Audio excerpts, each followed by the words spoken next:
Good morning, everyone. Thank you for taking the time to join us for our first Sustainable Row Crop Summit. My name is John Laney, and I'm the Senior Vice President of Packaged Goods at Walmart. And today, I'm going to be your host. I'm excited about the program and what's in store for you today. We're going to talk about the situation at hand and why action is needed, Walmart's commitment to nature. We're going to hear from U.S. Senator John Bozeman about policy-based solutions that support farmers and ranchers. We will share Walmart and Sam's Club aspirations for more sustainable row crop production. We're going to hear grower stories from both feed grain and rice farmers. And then we're going to dive into a panel discussion where a multi-stakeholder group will highlight their experiences and learnings from implementing collaborative and place-based projects. Then we'll tie it all together and discuss how we're going to use philanthropy to create a more regenerative food system. Finally, we'll close with a call to action, highlighting what we've learned and outlining the steps we can take together to put nature and humanity at the center of our business practices. Before we dive into our program, let's start with a little history of sustainability within our company. To talk about this, let me introduce you to my friend and Walmart Senior Vice President of Sustainability, Jane Ewing. Thanks so much, John. Hello, everyone, and thanks to you all for joining us today. Our company was founded on Sam Walton's vision of saving people money so that they can live better. We understand that for a business to last, it must have a fundamental reason for being, which is found in the value it creates not only for shareholders, but for all stakeholders. And while we've always been focused on serving communities, Walmart's commitment to sustainability was cemented back in 2005 when Hurricane Katrina hit America's Gulf Coast. With stores and associates embedded in the hardest hit areas, we saw firsthand how climate change could ravage communities. It really was a turning point for our company. It inspired us to use our scale for good and ask what it would take for Walmart to be that company at our best all the time. Coming out of Katrina, we set ambitious goals to power our operations with renewable energy, to create zero waste, and to sell sustainable products. These pioneering aspirations set Walmart on a path to advance corporate sustainability with the desire to show that there's no difference between a responsible company and a successful one. Since then, we've been collaborating with suppliers, with NGOs, and with others to drive positive change across global supply chains. Not only is this the right thing to do for society, it's also good business. From reducing true costs along the value chain to increasing supply chain efficiency and resilience, we've worked to future-proof our business so that Walmart is prepared to meet 21st century challenges. We're making good progress. And just last year, approximately 36% of our company's electricity needs were supplied by renewable energy. We diverted more than 81% of our waste from landfills and incineration globally. And with the help of our suppliers, we were able to avoid 186 million metric tons of greenhouse gas emissions last year, for a cumulative total of more than 416 million metric tons of CO2 avoided since 2017, when we launched Project Gigaton. Collaboration is critical to creating lasting impact. No one organization can single-handedly transform supply chain systems. We need an all-hands-on-deck approach from business, government, and from civil society. And that's why we're so glad you're here with us today. We thank you for your partnership and look forward to working together to make much-needed change. Hello, I'm Jennifer Morris, CEO of the Nature Conservancy. I'm delighted to address this group today because agriculture lies at the heart of so many of our environmental challenges and opportunities. And row crops lie at the heart of agriculture. Getting row crops right can have a tremendous impact on food, feed, fuel, and fiber, on traditional and alternative products, and on building a brighter future for planet and people. We all know the situation: rising demand, resource depletion, off-farm impacts, and a business as usual scenario that too often, in too many places, creates a negative feedback loop of productivity loss and production uncertainty. A Cornell study that analyzed data from the 1960s to today estimates that global farming productivity is 21% lower than it could have been without climate change. In effect, we have lost about 7 years of farm productivity gains. It's clear that agriculture and food production is going to change dramatically in the coming years. Whether it changes for better or for worse is up to us. It is a challenge, an urgent and daunting one, but also a tremendous opportunity. An opportunity to create resilient, sustainable, diverse, and regenerative food systems that leave our lands and waters healthy enough to continue producing and producing more for future generations. An opportunity to leverage production practices that contribute to climate solutions and create revenue opportunities for farmers. An opportunity to turn nature into an asset.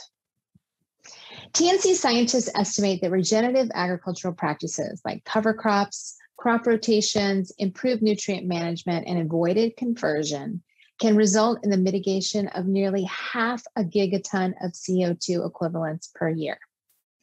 That's roughly the equivalent of removing 100 million non-electric passenger cars from the road for an entire year. Creating edge-of-field practices are so efficient and effective that investing in 1 acre of edge-of-field conservation can treat nutrient and sediment runoff from almost 100 acres of farm fields.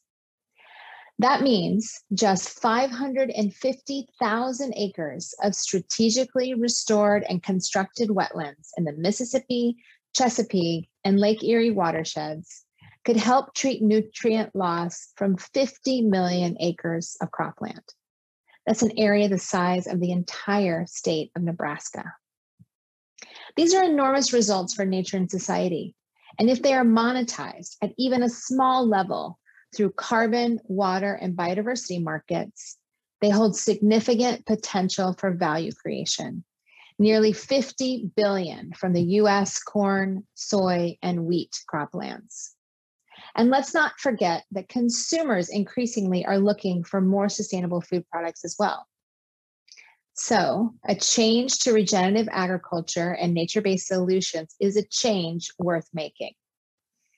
Of course, farmers can't do it alone. None of us can. We need science, innovation, policy, and corporate action to make the switch. That's why this gathering is so important.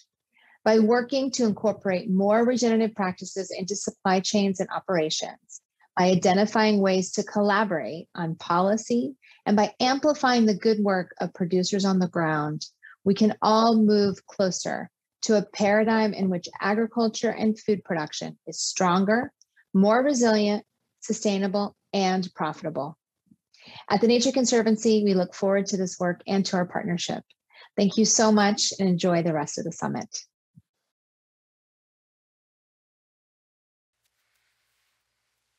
Thank you, Jen. As you heard and already know, there's a lot of work to be done. And mentioned before, collaboration is key. For more than 15 years, we've been collaborating with others to drive positive impact across our global supply chains. We established commitments to expand and enhance sustainable sourcing for 20 high-priority commodities by 2025, including tea, tuna, and coffee. We chose these commodities based on their importance to our business, our stakeholders, and the planet. We've already made some great progress. Today, 98% of net private brand coffee sales across Walmart US and Sam's Club US are certified sustainable.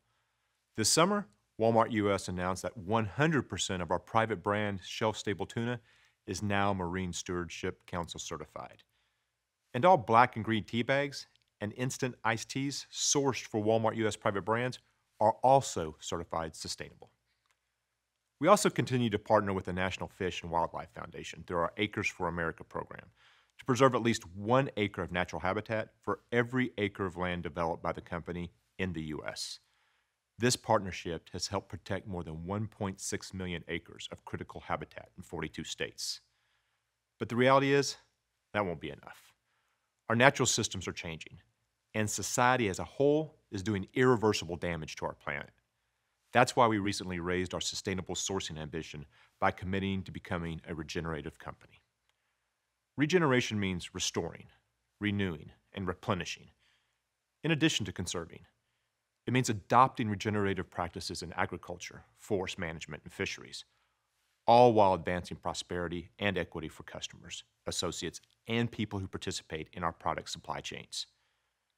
As part of our commitment to regeneration, last year Walmart, along with the Walmart Foundation, committed to help protect, manage, and to restore at least 50 million acres of land and 1 million square miles of ocean by 2030. Now today, we're here to talk about what regeneration means for our agriculture practices, and specifically for our row crop production. To start, it means that we want to encourage practices that build soil health and protect nature. We believe that successfully transitioning to a system that is less resource intensive and built on a foundation of healthy soil and long-term productivity that will promote improved economic and environmental outcomes. Later, you'll learn more about the efforts to support and restore row crops. But business can't get it done alone. Getting there requires the active support of all parts of the agriculture system, from farmers, food processors, and distributors, to retailers, consumers, NGOs, and government stakeholders, and really all those who serve the farmer. You're going to hear from many of them today. Policy has an essential role to play in each step from farm to market with frameworks at local, state, and national levels. That's why I'm honored to have United States Senator John Bozeman with us today. Senator Bozeman is Arkansas's senior U.S. Senator and the Dean of the state's congressional delegation. He serves as the ranking member of the Senate Agriculture, Nutrition, and Forestry Committee. This leadership position gives him a unique opportunity to author and champion bipartisan policy that help farmers build soil health, become more resilient and profitable, and conserve our natural resources. Please join me in welcoming U.S. Senator John Bozeman. Thank you so much for inviting me to join you at your Row Crop Sustainability Summit. I'm glad to join Walmart, leading food companies, and so many other stakeholders today at the first ever Sustainable Row Crop Summit. Forums like this where farmers working with the private sector can illuminate the path for policymakers when deciding which tools and resources will be needed to help develop voluntary incentive-based tools to meet our sustainability goals. Farmers, ranchers, and foresters should have a prominent seat at the table, and I'm looking forward to hearing about how you are working to ensure the voices of agriculture is heard. As you're all aware, farmers, ranchers, and foresters have long been working on sustainability. Each year, in partnership with taxpayers, farmers and ranchers adopt conservation practices on millions of acres of crop, pasture, and forest land across the U.S. In fact, currently, more than 140 million acres are enrolled in federal conservation programs, equivalent to the size of New York and California combined. Their efforts are having a positive impact. During 2019, agriculture represented less than 10% of U.S. greenhouse gas emissions, and emissions from livestock represented approximately 4% of all emissions. This comes at a time when U.S. agriculture productivity has increased nearly 50% since 1990, while both emissions and agriculture inputs have remained relatively flat. This means farmers, ranchers, and foresters are doing more with less. Farmers are also engaged with private market companies to accomplish even more on the sustainability front. To bring some certainty to these environmental credit markets, the Agriculture Committee worked in a bipartisan fashion to improve and then pass the Growing Climate Solutions Act. If enacted into law, the bill would provide a framework for farmers, ranchers, and foresters around the country to assess technical assistance, guidance, resources, and financial opportunities in the emerging ecosystem and environmental credit markets. With this type of information, farmers will have access to important information needed to determine whether these voluntary and incentive-based private market programs are best for their farm businesses. While we're on the topic of sustainability, another type of sustainability is important to me as ranking member of the Agriculture Committee: the economic sustainability of agricultural communities in rural America. According to data from the Department of Agriculture in 2021, total agricultural debt was a record high of $442 billion. and the average rate of return on farm assets was 4%, meaning each dollar of assets generates 4 cents in return to the family farm operation. In fact, the rate of return from assets is quite low in agriculture and averaged approximately 2% from 2015 to 2019, when net farm profitability fell by nearly 65% due to declining farm prices and a downturn in the global economy. While taxpayers can be proud of their multi-billion-dollar investments in working lands conservation programs, they are only a component of agriculture's sustainability story. Currently, much of the remaining cost of sustainability-related efforts fall on farmers. The rest of the supply chain bears little of the financial load. Farmers cannot afford to adopt many new climate-adaptive technologies without consumers and food companies stepping up to the plate as partners and problem solvers. If American agriculture is going to rise to the challenge of feeding more than 9 billion people by 2050, you need to be our partners to achieve our joint environmental and economic sustainability goals. We can accomplish our goals by ensuring that farmers, ranchers, and foresters have the tools they need to make informed business decisions and that they receive a fair share of the economic benefits generated in these environmental credit markets. Over the last 25 years, the farm share of the food dollar is less than 9%. The same cannot occur as we work to develop these new sustainability credit markets. Thank you so much for allowing me to visit with you today, and I look forward to a time very soon when we can gather in person again to discuss these issues and work together. Thank you very much. Thank you so much, Senator Bozeman. We greatly appreciate you speaking with us today and the continued work you do to support us. We look forward to working with you to conserve our natural resources while building a bright future for farmers and our rural communities. The private sector, NGOs, and civil society also have a unique and important role to play in building the regenerative row crop agricultural system. That is why Walmart uses a shared value, whole system approach to the environmental, social, and governance issues we face. We create value for our businesses by better serving our customers and stakeholders and helping to improve the related systems. As a company, we develop policies and position statements across all aspects of our business, from our code of conduct to a recent released pollinator position statement to the commodity commitments that Charles outlined earlier. We engage and encourage suppliers and stakeholders to adopt these best practices with us. Today, I'm excited to announce that Walmart and Sam's Club are releasing a new row crop position statement. The position statement outlines a variety of best farming practices Walmart will encourage our supply chain to adopt across 4 general management areas: soil and nutrient management, pest management, water management, and land management. These areas are seen as the most impactful in driving improved environmental economic outcomes. Walmart's row crop position statement was developed in collaboration with a large stakeholder group. Many farmers across the globe are already implementing these practices because of the improvements that these actions provide to crop yields, natural resources, resiliency, and profitability. Of course, as scientific and technological progress continues, we will work with the nonprofit community to refine and expand this list to encourage continuous innovation and improvement. Before I dive into the position statement, understand that we recognize that agricultural practices are often geographically dependent, and they can vary in appropriateness and impact from farm to farm and even field to field. We hope you'll encourage farmers in these areas you source from to adopt practices from the 4 management areas that are most appropriate and impactful for local conditions and the desired outcomes you have.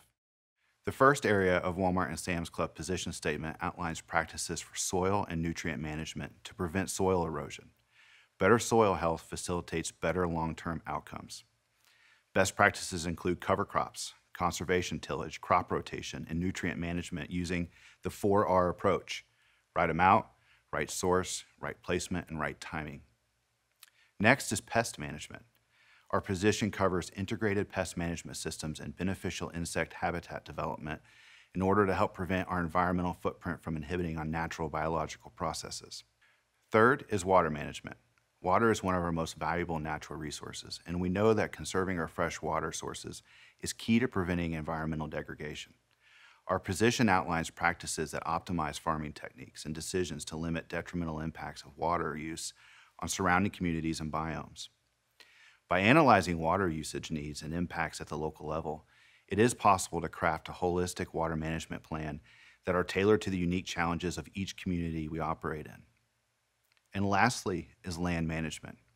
In land management, ensuring that our farmers maintain a reciprocal relationship with the lands that give us sustenance is key to our commitment to becoming a regenerative company. Our position includes provisions regarding hedgerow plantings, riparian corridors, grass waterways, and constructed wetlands.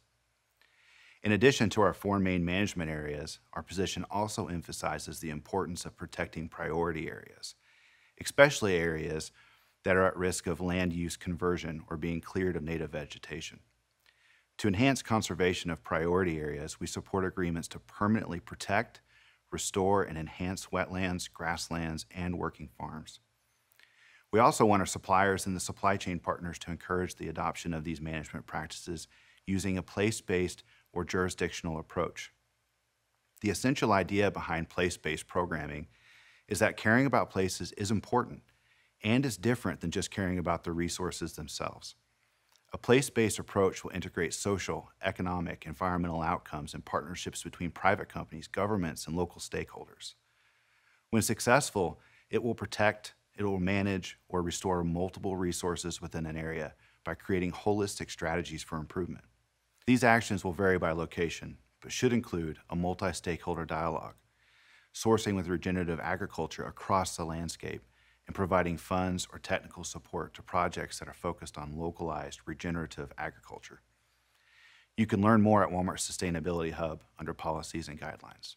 Now let's hear from people with firsthand experience.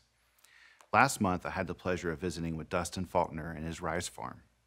He showed me his fields and walked me through how he is implementing regenerative practices to improve yields and save water. Then we'll hear from Tyler Lear, our Senior Vice President over deli, meat, and seafood at Walmart. He will speak to producers about regenerative growing practices in cattle feed. I find their work incredibly interesting. Take a look.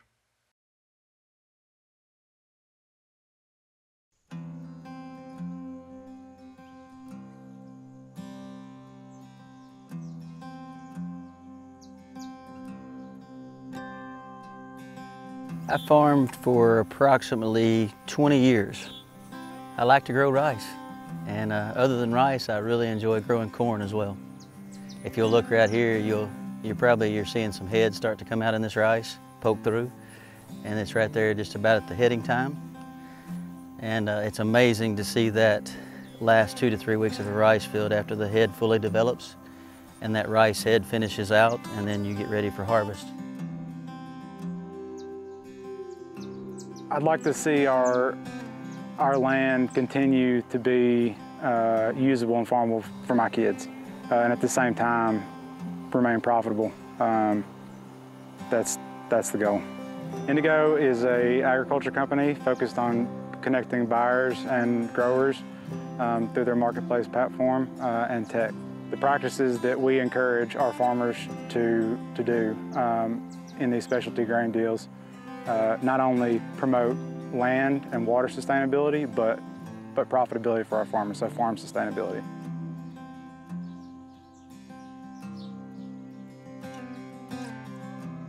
We're a little bit on the leading edge of this. And so it's exciting for me to kind of learn about what are the opportunities and be a part of that, right? We think about Walmart and we think about the change that we can create. This isn't us just waiting for everyone else to do something, right? This is us taking a look at what needs to happen and taking a step in the right direction. With any raw material that's being produced, we want to minimize the footprint on the environment. Here at Anheuser-Busch, sustainability is our business. You know, we've been in business for a very long time and gone through several transformations of ag policy, national policy, and at the end of the day, sustainability and ensuring that our stakeholders, our farmer stakeholders, our partners, are using the most efficient practices will ensure that we're still here to do business for the next 100 years, and they are as well.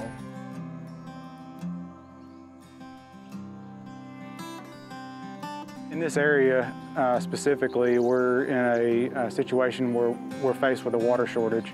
The aquifer that's underneath us, we're running out of water. And so one of the key targets that we have for our rice growers is to reduce the amount of water they pump.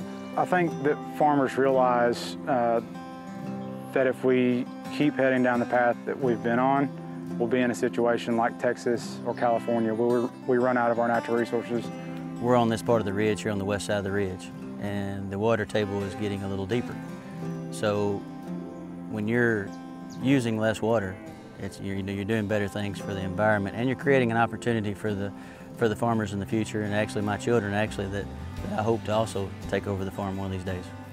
A large part of the practice change that we drive in our programs reduce the amount of water, but not only that, they encourage efficient nitrogen uptake and reduce greenhouse gas emissions. We have sensors on wells and risers, so we're able to track how much water goes onto a field. We collect data on nitrogen use, previous crops, so ensure that there's crop rotation, and all those things go into a data package that we then deliver to the buyers, allows the growers to get a premium for the grain that they've grown on the field. Rice production in Arkansas is just such a critical factor for our economy and for the job force in our area. You know, if you can take that many acres of things and create a better sustainable program, then that's better for the environment and better for the rice farmers as well. When I walk into a Walmart and see customers shopping our shelves, it is really exciting to me to think about the impact that we can have on the sustainability of the products that our customers are purchasing. We each have a role to play in this, right? Walmart is as a retailer, we have a significant impact, but if we trace it back to the farmer, and if we trace it back to our packaging partners, if we trace it back all the way through to where the seed comes from, right? Like we all have a role to play in making sure that we're doing what's right for the planet. We know there's a lot for us to learn when it comes to sustainable agriculture, but we know we don't have time to wait for a perfect solution. So we wanted to get started, we'll learn from it, we'll continue to get better. It's important to me that our products and our raw materials are produced with the most sustainable methods in place, because we're deeply rooted in our communities. We've been here since 1976, I believe, and a lot of these farmers have been with us since day one. So it does give you a sense of pride knowing that all the rice that was brewed, in that product came from Jonesboro. If you can use less water, less nitrogen to make the same crop as before, what would be a reason why you wouldn't?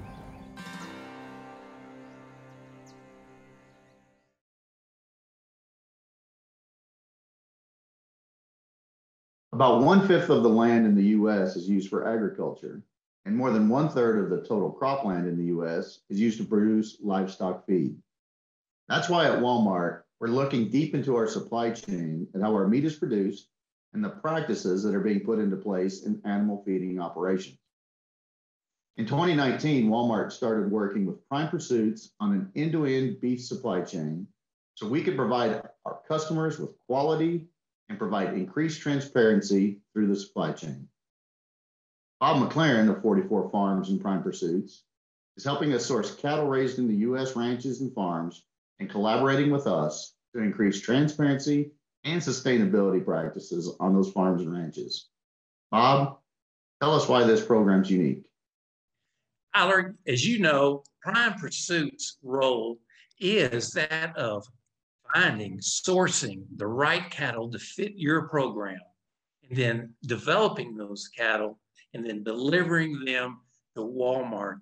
That is such an honorary role, and we take it so seriously. And that's why we've brought together to date over 1,000 ranchers across America that believe in what Walmart is doing, and they are solidly behind this program.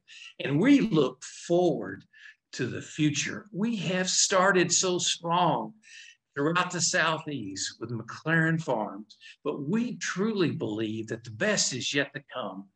And with our teamwork and our vision that you have provided us, we are going to do great things for your customer. And that's what it's all about. I'd also like to introduce John Schroeder of Dar Feedlot, a feeder who is part of this program with Prime Pursuits and is doing some really remarkable things in his operation. John, Tell us about Dar Feedlot. Dar Feedlot Incorporated was founded in 1982 as a 2,500 head custom feedlot by local beef producers. A priority of Dar Feedlot has been to find opportunities to utilize local resources in order to add value to both retain ownership and investor cattle, feeding customers while delivering safe, high quality beef to beef consumers. As highly trained, knowledgeable beef industry personnel continue to learn, discover, and implement innovation in the feeding industry, demand for these services increased. Responding to that growth in customer demand, investments were made over the last 39 years to expand the facilities at Dar. And today, Dar Feedlot Incorporated operates feed mills out of 2 main yards with a feeding capacity of 48,000 head and utilizes satellite yards for specialized programs, bull development, and calf growing programs. Dar also utilizes winter and summer grazing programs in order to allow for more time to develop cattle. Locally produced commodities in the form of high moisture corn, dry rolled corn, corn silage, alfalfa hay, and wet distillers grains are utilized in developing rations formulated by our nutritionists at PMS Midwest.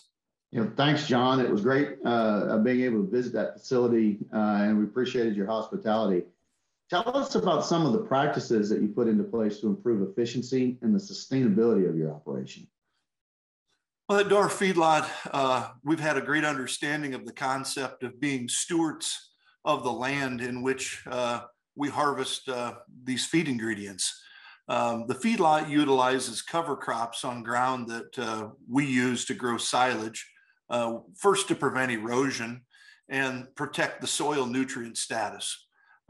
These cover crops are then grazed by company customer cattle or other local cattle. Dar Feedlot supplies cattle to these grazing operations, and we also utilize corn stalks that have no human nutritional value. This upcycling practice takes a useless product and converts it to a nutrient-rich beef product. Besides working with local farmers to source feedstuffs for the feed yard, Dar Feedlot also works with local farmers to utilize manure and effluent from the feedlot onto fields needing additional nutrient management. This partnership with local farmers and ranchers really maximizes the return for these operations and brings more dollars into our local economy. Yeah. What's the economic impact been on your business on these things? The economic impact for Dar is one, we get the opportunity to come back and do it year after year. The sustainability piece for us is making sure that that ground is left in a manner that the following year and decades to come, that it continues to provide the type of nutrients and yields that we need to continue to have our operation continue. The really cool part with the cover crops in combination with our silage is we've been able to go silage on silage on silage and not see yield losses, actually improve yields in some of those fields. So improving that nutrients value and holding that ground in great shape, the biggest payback is that we're able to come back and do it again. I think that's the key to start with. There's years where it maybe has more opportunities to pay for some of those impacts by grazing. We're able to get a payback on some of those cover crops. But there's some years where Mother Nature always wins. We maybe don't get enough grazing to pay back the cost of putting that in play, but it allows us to be in the game to play for the next decades in those local resources. Yeah. With all the innovations that you put in place, what are some of the challenges you've had to overcome to bring us to life? I think it's always a challenge to get people to try new things. I think we've had to take part of that risk with producers in order to get people to try some new things and take that risk on with some of those producers, and that's fair. Some of those risks have been profitable, some have not. So one part is capital to try new things that may or may not work. The next part of that is it does take profitability to continue to do some of these things and continue to work that direction. The other piece that we run into a little bit is absentee ownership. We see a lot of the farm ground, a lot of the ranch pastures in this country that are going to have to change hands to the next generations. And some of those owners that aren't part of that local community to get into situations where it's more than just an annual rent, that it's a 4 or 5 year operation, it allows us to put more input into some of those operations, some of those fields and pastures. It's challenging to do the right thing and not sure if you're going to get a payback over that 4 or 5 year period of time when you may only get it for 1 more year. That's a challenge. Yeah. Well, you're clearly a guy who likes to try new things and constantly work to improve your operation. What are some things you're considering doing next? I think the push for carbon credits has brought many new innovations and startups. We're visiting with many of those that have some ideas in that front. You know, we see some opportunities in drone and satellite imagery that ties in with some of our soil sampling. We also see a huge opportunity in data sharing with some of the producers that we purchase product from and that we work with in growing our crops.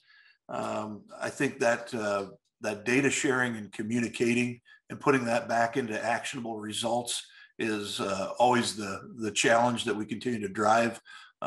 There's some things there that I think just in putting that into databases that we can work with locally is something we've started some conversations with, and I see a lot of opportunity in the future working through those relationships. So what advice would you have for other producers like you who'd like to be more sustainable but just aren't sure what to do next? I think that you'll find that many producers are very sustainable already and have an attitude of constant improvement. I think the one thing that we don't do well enough is collecting that data and then sharing it and communicating it. I think that's a part that we're all going to have to do a better job of. But I think the big part of that is making sure that you're willing to spend the time to sit at the table and visit with people that have an interest in this area. Again, the sustainability standpoint is putting this ground to work and making sure that it's available to be in a spot to work for the next generations. Again, that's something that's been put into our minds at an early age, that stewardship of taking care of the ground and the livestock that we're caring for, and they'll take care of you, is something that we've learned at a young age and continues to be that core base. John, thank you very much. I appreciate that. And on behalf of Walmart, I appreciate your time and your leadership in this space. So we look forward to working with you on what's next in the future. Thank you. Thanks for your time. Wow, what awesome stories. I'm David Scoggin, the Vice President of Dry Grocery at Sam's Club. I love learning from farmers. Last month, I was also out with Dustin in his rice fields to get an understanding of different ways that environmental solutions can make businesses more profitable. His story really motivates me because, like Walmart, Sam's Club has ambitious sustainability goals along with business goals and a desire to deliver more to our members. Our members are changing. They want great items, but they care about the planet and they care about where their items are from. So our desire to bring them sustainable options is greater than ever. Knowing how to bridge sustainability and profitability is key.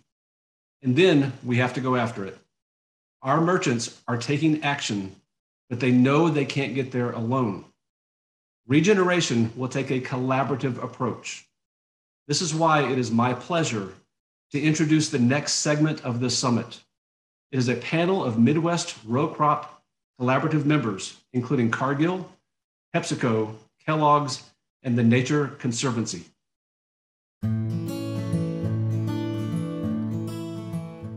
Today, in the Midwestern United States, innovation and opportunity are growing in the minds and practices of farmers. They are not alone in their efforts. The Midwest Row Crop Collaborative, with corporate and nonprofit members, is delivering a powerful combination of expertise and commitment to drive this shift.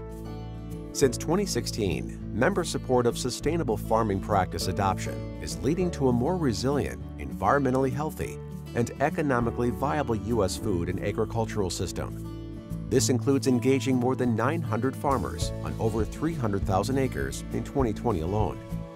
This ambitious transformation becomes possible by collaborating with diverse partners, building relationships with farmers, and deepening understanding of local needs through place-based approaches. Our members are developing innovative ways to finance the transition to sustainable practices, reducing risks farmers face when making the transition, building and partnering with farmer networks, creating demand for sustainably produced row crops, and strengthening the link between consumers and farmers to support sustainable agriculture. A reliable food system, vibrant rural communities, and a healthy natural environment are within reach as Midwest Row Crop Collaborative members design, fund, and implement cutting-edge programs to demonstrate the soil, water, and climate benefits of regenerative agriculture. The future of farming is being planted.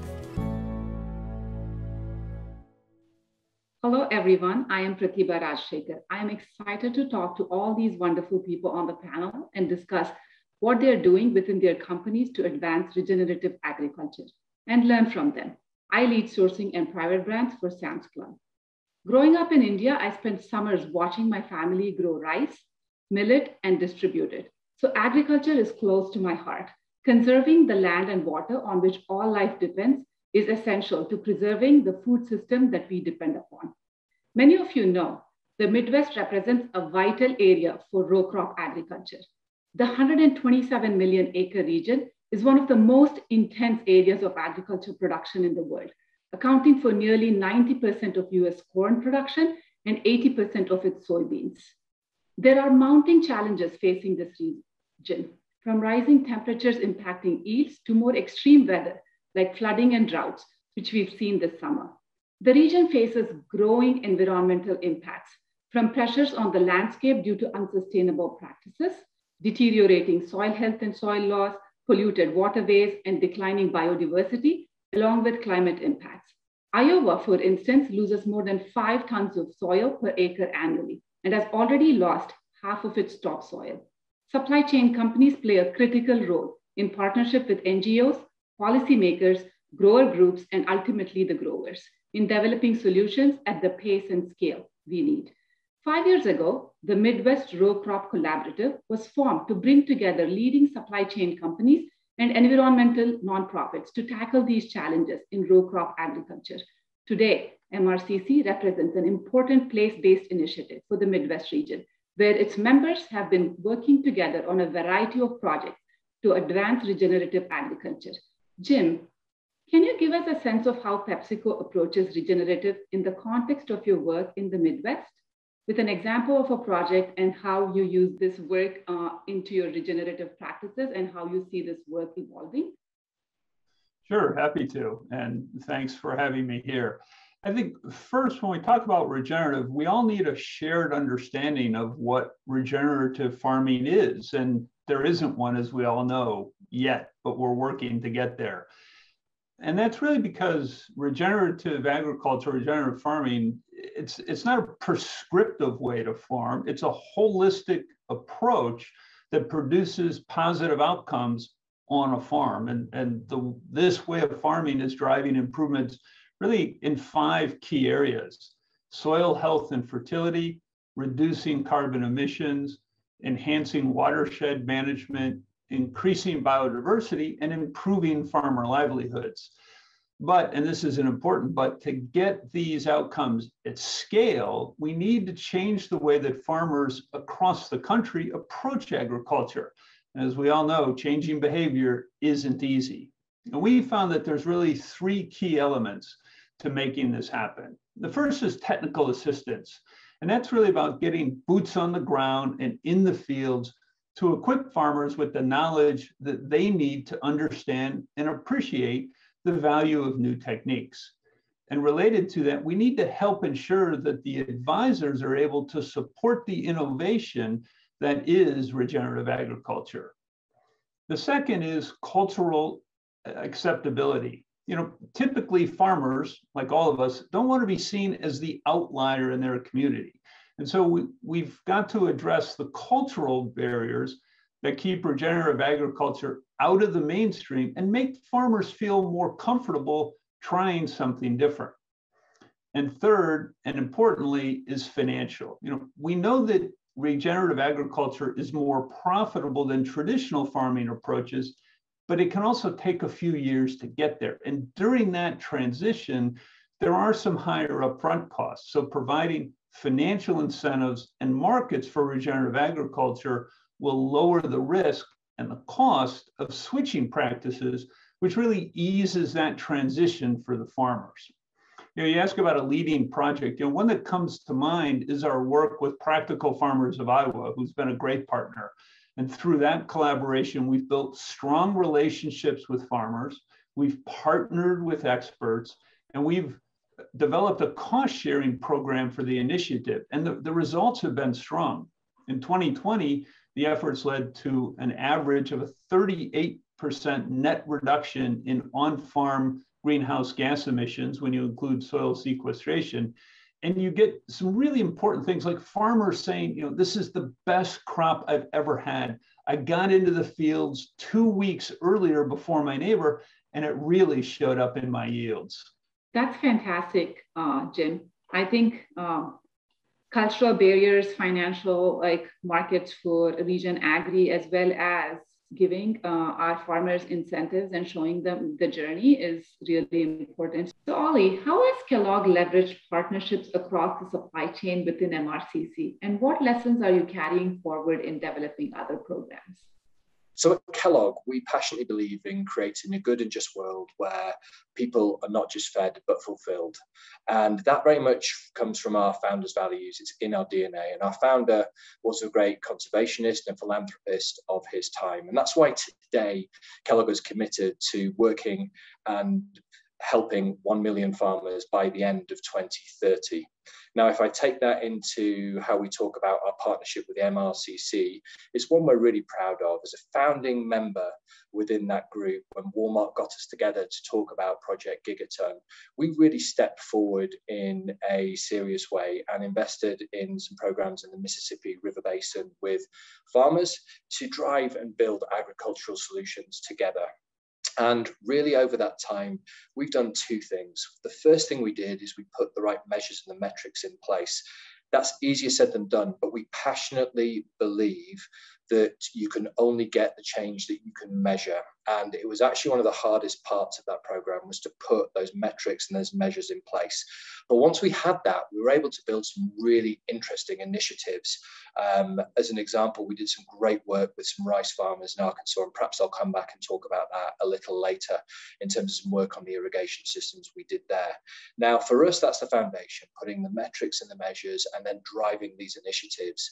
What I'm delighted to announce today and excited to talk to you about is we're now going to invest $2 million into supporting sustainably farmers in the Mississippi Basin. And over the next 5 years, we passionately believe that that is going to have a significant impact on greenhouse gas emissions. And we're going to do that in partnership with Walmart. So if I answer the second part of your question in terms of what are the lessons that we take forward, the first one to this is we're now putting in place those measures and metrics as we put that program in place, and that will be our first step. And then we're actually going to train and partner with agronomists right the way across the region, so we can not only build those programs, but put that right support infrastructure with the farmers. And I think underneath all of that, there's a really important principle for us to follow, which is one of transparency. We are really proud to be one of the early members in the reporting of Project Gigaton. And when we saw our results last year and we were #1 in every category reporting, that was a great moment for us in our business. But for us, we see it as the start. We see it as the potential of how we can partner with Walmart, the MRCC, as we move forward. And that's why today investing that $2 million into the Mississippi Basin river farmers is going to be such a powerful proposition as we go forward. Ollie, thank you. Thank you for your investment and commitment to such an important cause. I know it will make a difference for the farmers as well as the nature. Can you tell us a little bit more about your consumer engagement efforts with Walmart and the work you're doing using your brand to bring this to life for consumers? Yeah, I would love to, because I think it's such an important part of any program. And I think also I can share a little bit about how we're thinking going forward. I think the first thing I'll say is I think it's something of linking it back to the consumer that each and every one of us is trying to figure out. I truly believe, though, that the only way you can build a regenerative system is to get the consumer enrolled and to get the consumer engaged. And perhaps if I expand on an example we've done with our work with Arkansas farmers that I mentioned just previously. So we partnered with the Nature Conservancy and Arkansas rice farmers.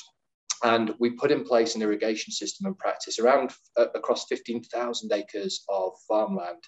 Now we expect in that scale test that we run to generate around 9 billion gallons of water savings over that time. The really interesting thing, and if you forgive me as I go on to Google and do some basic maths on this one, is when you take that 9 billion gallons, that's the equivalent of around 2 hours of the entire flow of the Mississippi River in the US. Now, I think that's a really interesting stat for us and some of the change we've been able to drive. How do we bring it to life in store for our consumers? We ensured that we actually displayed it in store. We built it into the packaging, and we did a lot of work to understand what actually resonates and not with the consumer. And I'm convinced for us, the question as we now take it forward is, again, going back to my point, how do you enroll and engage these consumers in it? For enrolling, we've got to make sure that what we're talking about is interesting and relevant. You know, my poor attempt at trying to make it interesting and relevant of the 9 billion gallon stats is something that, you know, far cleverer and brighter people will be able to work on and do. But we've got to make sure the message resonates with the consumer. And then we've got to get the consumer to advocate and drive it. Because I think the minute the consumer starts to have that control over it, I think we get to an interesting place and we create that virtuous circle of true system regeneration. And that's something we're absolutely committed to in partnership as we go forward. Thank you, Ollie. I think my learning is you have to collaborate on both ends of the spectrum, where the farmers are growing at the growers end of the spectrum, as well as where the food is being consumed at the consumer end of the spectrum. Engagement and education at both ends is equally important to make progress for regenerative agriculture. Absolutely, I couldn't agree more. On that note, Pilar, can you tell us a little bit more about your work with the MRCC? What have you learned about what makes a successful project? So thank you, Frativa, for the opportunity to join this panel. Walmart is such a strategic partner for Cargill that we're just delighted to be able to join this event. And yes, for Cargill, as a global leader in agriculture, we're taking steps to make our supply chains more sustainable every single day. To me, an excellent example of this is our partnership with the Mrcc. We're founding members and our relationship started back in 2016. Over the last 5 years, together with the Mrcc, we have developed solutions that ultimately help the farmer increase their productivity, be more efficient and more sustainable as well. And for us, the key to a successful project begins right there with the farmer. We need to work with the farmers to understand the realities on the ground from their perspective, asking questions like what is important for the farmer, what are the challenges they face, and how can we provide solutions that are scalable. And also we believe that the challenges are too complex not to act with urgency. So whenever possible, we align with teams who are ready to roll up their sleeves, test solutions, and scale for impact as quickly and as effectively as possible. For me, a really good example of this is our partnership with the Mrcc, PepsiCo, and Walmart. Together, we are partnering with farmers in Nebraska and Iowa, and we're investing in sustainable conservation practices across 15,000 acres. As a result of this investment, 48 farmers are now using practices that improve the health of the soil and increase their yields. Not only to me, this is a win for the farmer, but it also results in a lower carbon footprint of the corn we use today as feedstock within the beverage industry. And at the end of the day, Prativa, programs like these really inspires us to dream bigger. Cargill is committed to advancing regenerative agricultural practices across 10 million acres in North America by 2030. That's fantastic. Being there with the farmers in reality and right there working with them and testing and learning is going to be valuable for the farmers as well as all of us. So Pilar, tell me, how have you applied these learnings to other value chains such as beef? Absolutely, really a good question, Prativa. So our goal as a company is to always learn from initiatives and programs we have implemented, not only to understand what is working, but also what can we improve going forward. With row crops, we are looking at how can we unlock the power of healthy soils, whether that's through no-till or cover crops. But more specifically, within the beef supply chain, we continue working with ranchers in order to adopt sustainable grazing practices and land management initiatives that help farmers protect natural ecosystems. And nature-based solutions like this one are core to our Beef Up sustainability program and the work with Walmart in the Northern Great Plains. Together with the WWF and McDonald's, we are making investments and providing ranchers with technical expertise, training, tools, and support to help advance sustainable agricultural practices that improve the health of the land. Our goal as a company is to improve management of 1 million acres over the next 5 years. This really translates to a lower footprint for the beef sold at stores across the country, which again is a bold step in the right direction to becoming truly a regenerative company. Thank you for your work here, Pilar. Stuart, coming to you. I understand that TNC has been serving as NGO co-chair for MRCC. Can you tell us about some of the exciting recent developments in MRCC's work? Absolutely. In short, the MRCC has really hit its stride. We've implemented a diverse set of projects, some mentioned already, that have impacted 300,000 acres. We've joined forces on policy advocacy, we've issued thought leadership communications, and we've convened learning platforms on vital topics. So it's been a really busy and productive time. And that's a testament to the membership and to our administrator environmental initiative. The MRCC was created as an entity through which action-oriented companies that have an open stance toward learning and improvement could test concepts and innovate together. Today, we have a corporate membership that really spans the life cycle of a Midwestern farm field: technology, seeds and inputs, off-takers of primary and rotational crops, CPG companies and retail companies that link farm to consumer. And we have an NGO membership that brings deep policy, science, and implementation expertise. Among both of these membership categories, you have organizations that are doing really interesting work on carbon and ecosystem activities. So when you consider the system-wide approaches that are going to be necessary to institutionalize sustainability and regenerative practices in ag and food, and when you think about the new approaches that are going to be needed to address social and equity issues in ag and food, a collaborative structure and orientation like MRCC has really becomes all the more relevant. Now, as members, we see the addition of new members, Nutrien and Oatly, as evidence of this. And so too do we see the support of funding partners, HSBC and the Walton Family Foundation. Their commitments will enable the MRCC to do more on the policy front, to address equity in agriculture more directly, and to test new incentive models that can help facilitate adoption of new practices. So, taken all together, what do we have? We have momentum, we have a great membership, we have a voice, and we have a vision. And it's a very ambitious vision. And today, I'm delighted on behalf of all of the members to announce a new set of 2030 goals for MRCC. First, 30 million acres in the Midwest with practices that support improved outcomes for soil health, for GHG emissions, for biodiversity, for water quality and use, and farmer livelihoods. and at least 1 million of those acres demonstrating measurable regenerative outcomes. 2, 7 million metric ton reduction in net on-farm GHG emissions. And 3, 30,000 Midwestern farm operations supported in a transition to regenerative agriculture. You can find more specifics about these goals on midwestrowcrop.org. I'd encourage you to take a look. They're big. They're big goals, they're substantive goals, but they're big goals that really befit a big opportunity in front of us all and a group with a really big commitment. So we're delighted to announce them today, to share them with everybody. They really mark a compelling next chapter for MRCC. There's a lot of work to be done, but a great membership dedicated to doing it.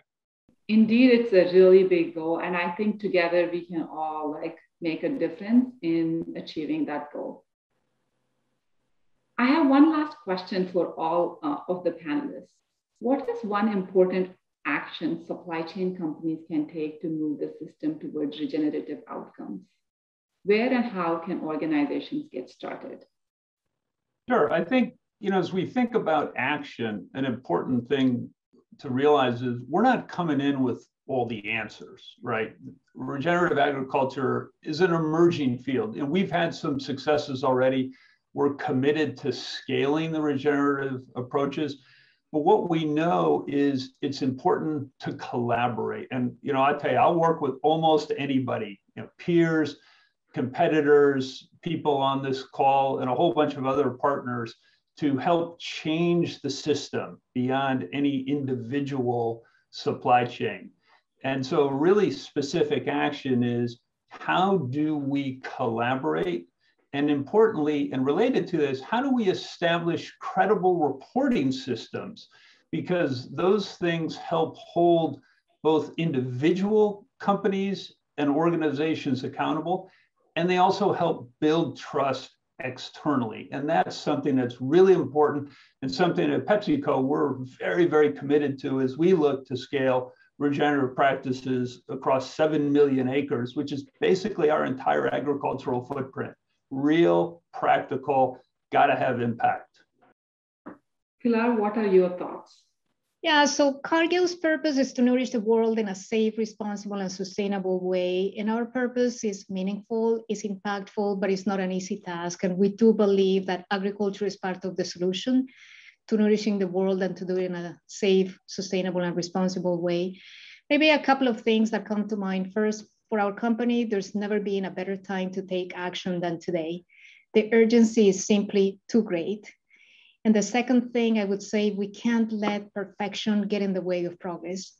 Let's take the first bold step and work together with our partners who share our vision and who want to drive transformative change. And I know we can make a difference. We can have a positive impact in the planet, and we can also help our customers thrive. Stewards? Well, I would say, at the heart of so much of what we're talking about is the power of nature. And so we would ask GNC, any company, encourage any company to think about how it can support the standards, the policies, the systems, the markets that will turn nature into an asset. I think the sooner that we fairly value ag carbon and biodiversity, water quality, the faster we'll achieve our goals, the more we'll enhance the productivity and resilience of farming and farm communities. And the more economically efficient most of what we've been talking about will be. Turning nature into an asset. Holly, what are your thoughts? Yeah, so I think there's a foundation and a principle for all of us to follow before we take the action, which is one of transparency. Project Gigaton is a huge initiative, and it's so powerful because the sum of the parts can have such a big impact. And I believe to enable it and to really drive that impact, we've all got to be transparent. It's exactly what our consumers want, and it's what we need to be able to do together as an entire industry to make sure we can drive the change that we can measure. I think for me, that is the foundation and the principle. As I think about the number one action, then I think when that principle is in place is all about how do we enroll and engage the consumer. We can build platforms with farmers. We can create these interesting models and move it forward. But the question and the challenge for all of us, I believe, is how do you make it an integral part of how we do business? and engaging and enrolling that consumer. And that's exactly my part as a commercial leader and my responsibility to go and do that. And I believe that applies for all of us, because I don't believe Project Gigaton is a corporate social initiative. I believe it's a business imperative for all of us. And I think it's our role now, particularly coming out of the last year and a half, to create the right world for our future generations. And from a consumer perspective, our consumers are hungry, they're restless, and they want to drive that change. And I firmly believe as companies, we have to be relentless. We have to test, we have to learn, we have to be prepared to make mistakes, but we've got to move forward and make sure that we enroll and engage that consumer to really drive a big impact in the future. Thank you, Ollie. When we talk food, we are talking about connections, isn't it? The connections between all the actors and industries required to grow, process, and distribute the ingredients in that meal. And hence, it is important for all actors to come together and partner to make a difference. Our panelists talked today about turning nature into an asset, putting principle or action over principle. So the call to action we have today is we have the tools, partnerships, and the ability. We just need to execute. And collaboration is a key. And we heard it loud and clear from all the panelists. But collaboration is not easy, but it's critical for addressing systems challenges and achieving the change at scale that's needed. And the ability to share learning can accelerate progress. And that's exactly what we did today, is learn from each other. Jim, Ollie, Pilar, and Stuart, thanks for sharing your learnings and your journey. That was a great conversation. Thank you. I'm Kathleen Mclaughlin, Chief Sustainability Officer at Walmart and President of the Walmart Foundation. Working to protect, restore, and more sustainably manage 50 million acres of land and 1 million square miles of ocean is a collaborative effort between Walmart and the Walmart Foundation and so many others. We believe business and philanthropy can help accelerate progress on such social, economic, and environmental challenges. Walmart aims to create shared value. That means we address societal issues through business to create value for both business and society, value for our customers, associates, suppliers, investors, communities, and the planet. For Walmart, taking a shared value approach to an issue like regenerative agriculture means, first of all, we aim to help bring about lasting improvement to the systems. That means the practices, policies, mindsets, tools, infrastructure, and so on. Second, we look for ways to make a difference through our business, through sourcing, merchandising, technology, policy, real estate, other operational decisions. And you heard some examples of that today. We believe philanthropy can also play a special role in helping to surface new ideas and address systemic barriers, going beyond what business alone can do to bring about positive change. And we collaborate with others. Transforming any system typically requires everyone working together across government, business, and civil society. Here are a few examples of philanthropic investments we've made to encourage adoption of regenerative agriculture practices. A grant to the Soil Health Institute to develop soil health and carbon targets for agricultural soils in Arkansas and Texas. Funding for Ducks Unlimited to work with rice farmers in Louisiana and Mississippi to implement improved surface water irrigation systems for more than 27,000 acres of rice fields. An investment with the Nature Conservancy to develop the Edge of Field Roadmap. This is co-created by farmers, nonprofits, others in the supply chain to promote conservation practices at the edge of agricultural fields. Our philanthropic strategy has two parts. The first is to support what people refer to as place-based or jurisdictional projects. These are efforts in critical agricultural landscapes that typically involve improved management as well as conservation and restoration of ecosystems. It means we're investing in local capacity, the trusted peers and advisors that help farmers manage the transition to more regenerative practices. And it means we'll also aim to address the systemic barriers in these landscapes that hold farmers back from making these changes. Our second philanthropic strategy is to invest in enablers, research, standards, tools that can help farmers improve their practices for the benefit of nature and their own livelihoods. For example, cover crops planted in the fall and maintained over the winter build soil health and improve the future productivity and resiliency of farmland. But this practice is implemented on a very small percentage of row crop acres. Over the last decade, the University of Minnesota's Forever Green initiative has developed new cover crops that farmers can grow to build soil health, but also harvest for marketable oil or protein. And it turns the conservation practice into a source of revenue. To unlock this practice at scale, I'm pleased to announce today that the Walmart Foundation awarded a grant in August to the University of Minnesota Foundation to create a new sustainable protein scaling initiative. This multi-sector collaborative effort will design pilots to test growing and marketing these new crops at scale. These pilots will help upper Midwest farmers adopt this new farming practice while also building the infrastructure needed to aggregate and process the harvested product, which will then encourage more farmers to grow these crops. Let me close by saying a special thank you to each of you working in whatever way toward a more regenerative approach to agriculture, and a special note of encouragement to anyone contemplating stepping up their commitment and their effort. We have a lot of work to do together, and we look forward to working with all of you to build a more regenerative agricultural system. We have no time to waste. And now I'd like to turn it over again to John, who will close out the summit by sharing how you can join us on this journey.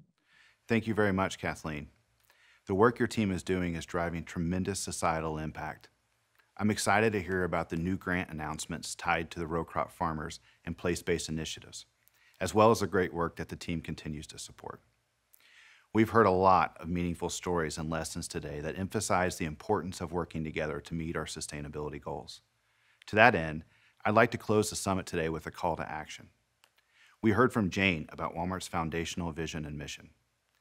Since the first Walmart store opened in 1962, we've dedicated to making the difference in the lives of our customers.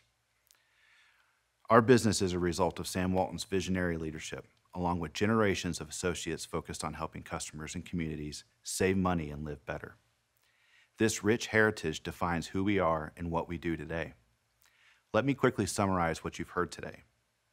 Jen Morris set the stage for why immediate action is required by describing the situation at hand. We heard from Charles about Walmart's ongoing commitment to nature and raising the bar on sustainability with aspirations of becoming a regenerative company. Senator Bozeman described the growing climate solutions associated with the agricultural policies. I outlined Walmart and Sam's Club new row crop position statement and provided examples of implementation, from sharing best management practices to enhancing data and gathering, to reporting and investing in place-based projects. There's room for involvement from all types of stakeholders. We heard from producers who shared stories on sustainable row crop practices, from beef feed grain farms in Nebraska to rice farms in Arkansas. Profits, surety of supply, and better environmental practices can occur simultaneously. A panel shared why and how we can work together for continuous improvement. The panelists also shared their commitments to regenerative agricultural systems. And then Kathleen discussed how all of these efforts come together to drive total system change. She also shared Walmart's Foundation's investments and how those investments break down barriers to assist farmers in protecting the environment and their livelihoods. All of these important messages, stories, commitments, and goals bring us to our call to action. We need to act now to accelerate the improvement.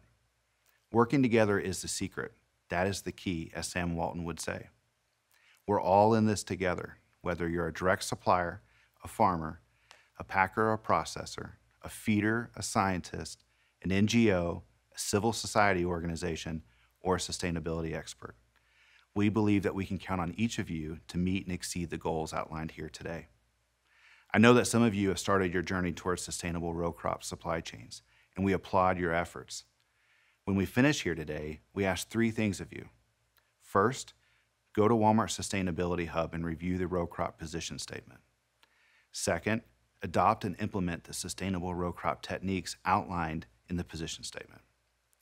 And lastly, we ask that our suppliers make a commitment to Project Gigaton, supporting regenerative growing practices, and then report that progress and commitment annually. The agricultural practices we discussed today can be captured in the new nature pillar of the tool. If you're a company who's looking to set aggressive sustainability goals, a farmer who wants to push for sustainability in your field, a supplier who would like to join us in Project Gigaton, or an associate with an idea to help raise our ambition, this is your moment. This is our moment, and together we can make a difference. We appreciate you joining us today, and thank you for all your help in becoming a regenerative company.